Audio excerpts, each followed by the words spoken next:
시청자 여러분 안녕하십니까? 한 주간의 북한 관련 소식과 함께 주요 이슈를 분석해드리는 통일로 가는 길입니다.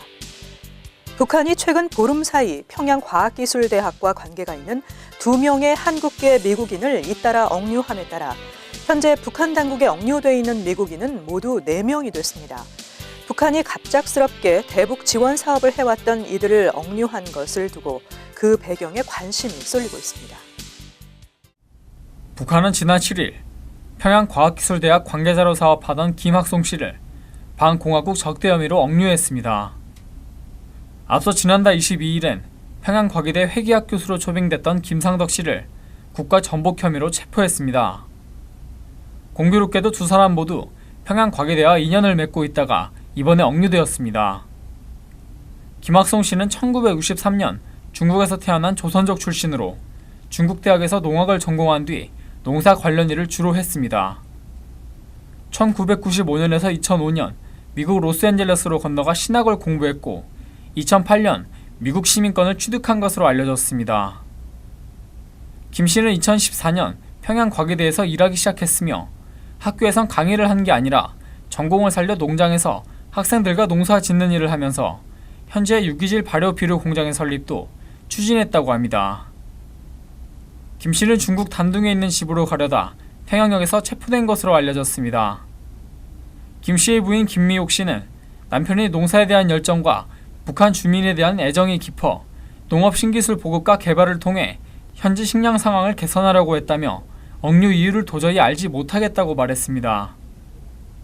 미국 이름이 토니 김인 김상덕 씨는 연변 과기대 교수 출신으로 북한 나진, 선봉 지역에서 어린이 지원 사업을 한 것으로 전해졌습니다. 평양과기대의 회계학 교수로 초빙돼 강의를 하러 갔다가 체포되었습니다. 통일로 가는 길, 지한샘입니다. CNN은 두 사람의 억류와 관련해 북한이 5일 관영 매체를 통해 발표한 1,800자짜리 보고서에서 억류 배경을 짐작할 수 있다고 8일 보도했는데요. 최근 북미 간의 한반도를 둘러싼 긴장 상황이 최고조에 이른 가운데 이 보고서는 미국과 한국이 김정은 북한 노동당 위원장 암살을 기획하고 있다고 주장했던 바 있습니다. 마이클 매든 미 존스 홉킨대 교수는 CNN에 북한 보고서를 보면 두 사람에 대한 억류 시점이 이해가 된다고 말했습니다. 북한 당국이 김학송 씨나 김상덕 씨를 미국 CIA 또는 한국 국정원의 지령을 받은 테러리스트로 판단했다는 얘기입니다.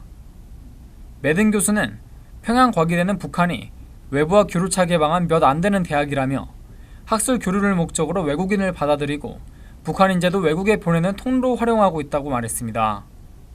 그런 만큼 외국인을 받을 때도 정치적 안전성을 우선에 두고 초청한다며 평양과기대와 관련된 외국인이 정치성을 띠고 있다고는 생각하기 힘들다고 말했습니다.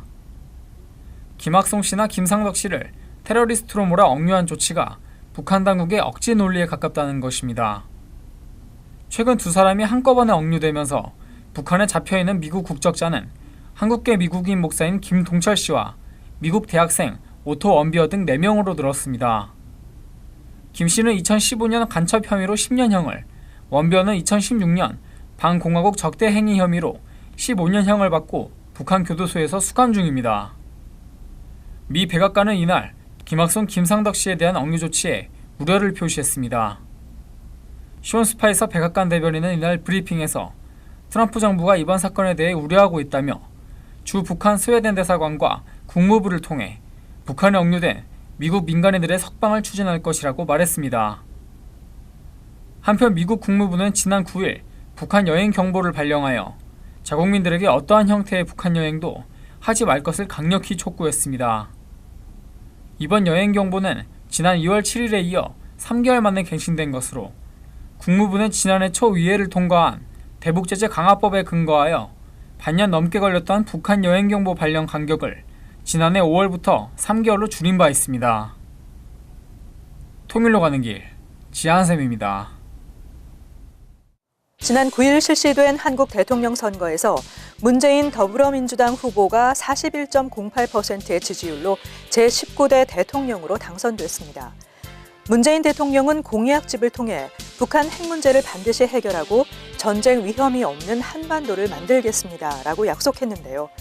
또한 그 단계적, 포괄적인 접근을 통해 과감하고 근원적인 북한의 비핵화를 추진할 것이라면서 북한의 핵 활동을 중단시키고 완전한 핵 포기를 추진할 것이며 제재와 대화 등 모든 수단을 활용해 북한의 비핵화를 견인할 것이라고 강조했습니다.